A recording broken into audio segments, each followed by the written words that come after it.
na na mor na na ho la le na sana na na mor na na ho la le na sana na na mor na na ho la le na sana na na mor na na ho la le na sana na na mor na na ho la le na sana na na mor na na ho la le na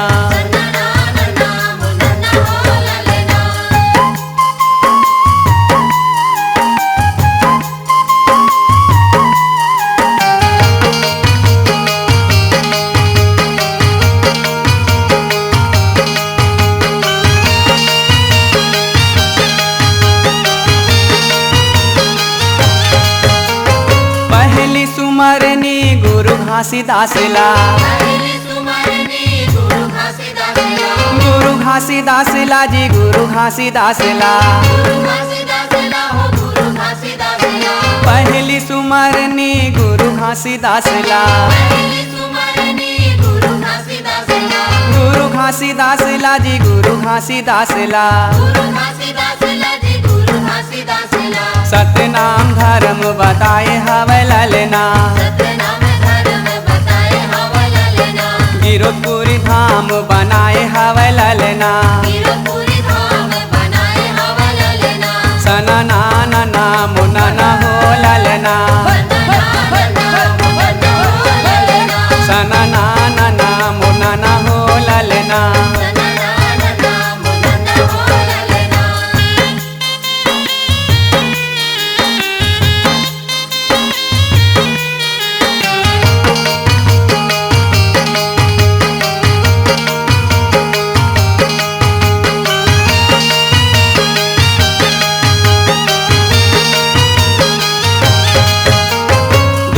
सुमरनी गुरु अमरदासला गुरु अमरदासला जी गुरु अमरदासला दूसर सुमरनी गुरु अमरदासला गुरु अमरदासला जी गुरु अमरदासला सत्य के संदेश बगराए हवै ललना चटवापुरी धाम बसाए हवै ललना सना ना ना मोना ना हो ललना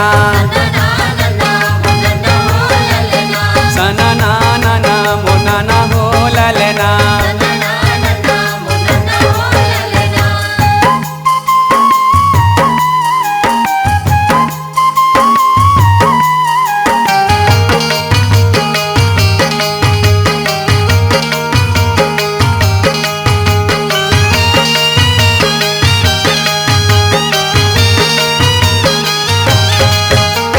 तीसरा सुमरनी गुरु बालक दासला गुरु बालक दासला जी गुरु बालक दासला तीसरा सुमरनी गुरु बालक दासला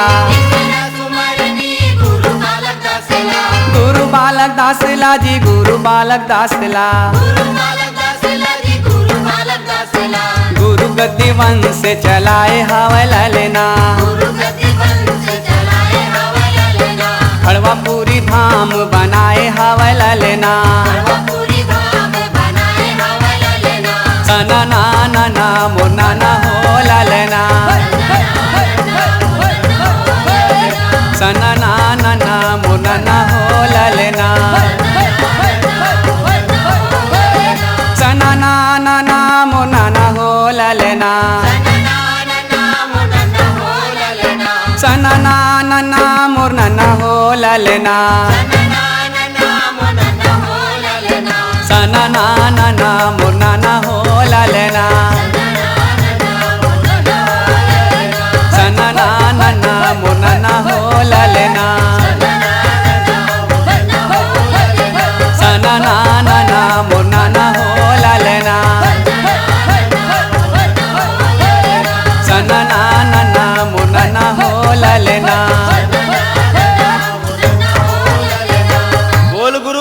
घासीदास बाबा की